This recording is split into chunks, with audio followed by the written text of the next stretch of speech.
My name is Rafael, you're watching Rock and Roll Garage, and today I'm going to show you 4 bands that Joe Perry, the legendary Aerosmith guitarist, had the chance to watch live before he was famous. But first, please subscribe to the channel, like the video, and leave a comment. Tell me if you had the chance to see these bands or not.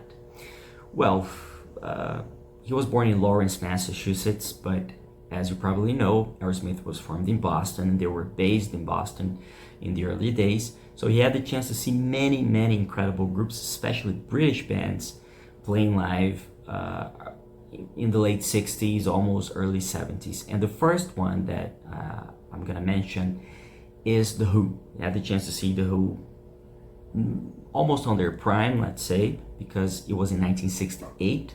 They already had released albums like My Generation in 1965, The Who Sell Out in 67.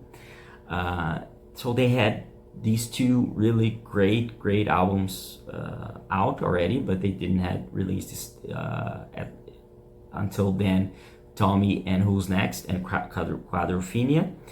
But he had the chance to see Pete Townsend, Roger Daltrey, John Entwistle, and Keith Moon live. I mean, what a wonderful experience. It's still in the 60s. So it was really a big moment of inspiration for him. They were the first band that I'm gonna mention here.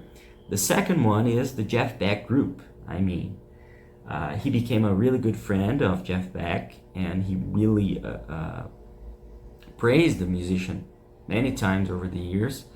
And he had the chance to see them, and he recalled this really interesting that I'm gonna read here in the interview with Roxy Magazine in 2018. That he recalled about seeing the Jeff Beck group live. He said, when I started going into town and seeing like The Who, the Jeff Beck group playing live, by then I was working in a factory, and the next day I decided I got to get myself a Les Paul. So as you can see, you know, there are really life-changing moments for these incredible artists. I mean, going to see a guitarist like Jeff Beck and a band like The Who inspired Joe Perry a lot. He was working in a factory, and he decided to go and buy a guitar and start to play the guitar. I mean, that really changed not only his faith, but, you know, he changed music later with Aerosmith, one of the most important bands of all time. So that's just amazing.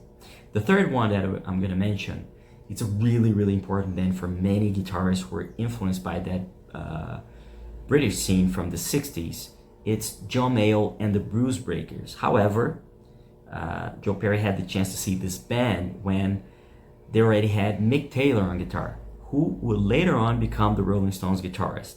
So he had the chance to see them when they had Mick Taylor, and he recalled this in an interview with Roxy Magazine in 2018. And this is what he said. Mick Taylor was playing a Les Paul SG slide guitar, and that's when I got turned on to slide guitar as well. The main thing is I started underneath the songs and seeing who is playing these things. So as you can see, it's another really important moment of inspiration for Joe, and really inspired him to be more interested on slide guitar. And I mean, having the chance to see John Mayall in the Bluesbreakers with an incredible guitarist besides John Mayall, who was Mick Taylor. I mean, what an incredible moment. And he's seen all these bands in Boston. And the final one is really interesting because it is Fleetwood Mac with Peter Green, the guitarist and singer, that first classic formation of Fleetwood Mac. And the interesting thing is that Joe Perry's friends invited him to go see the Rolling Stones on the same night. But he said, oh no, I prefer to go and watch Fleetwood Mac with Peter Green. And that's what he did. He recalled this in an interview with Glide magazine in 2014. And he said, I was fortunate enough to see him, Peter Green, play. I was lucky enough to see a lot of guys play when they were still playing the big clubs and the small theaters that only held like 2,000 or 3,000 people. A lot of the English bands would go to Boston and sort of play some gigs there, play at the Tea Party, which was our version of the Fox Theater in Atlanta, or the Fillmore. But they would go to Boston before they would go to New York, so they could kind of get a feel for their material. It was a great rock town because it had so many young people, it being such a college town. So a lot of the English kids would stop there before they would go to New York.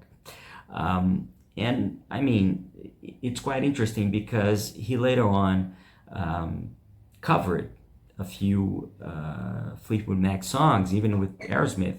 I had the chance to see Aerosmith live in 2017, and they covered "Oh Well," that incredible song that was written by Fleetwood Mac when Peter Green was in the band, and they played "Oh Well," an incredible song, certainly one of the most influential of all time.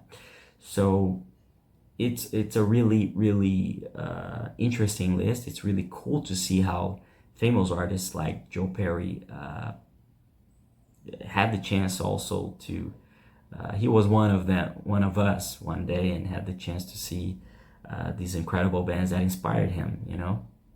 So it's a nice list. I hope you liked the video. If you want to read more about this and Joe's experiences, you can go to the description and read the article I wrote about this. You can see what he says and many other interesting informations about that. Don't forget, subscribe to the channel, like the video, leave a comment, and tell me what you think, okay? Thank you for watching, and see you later.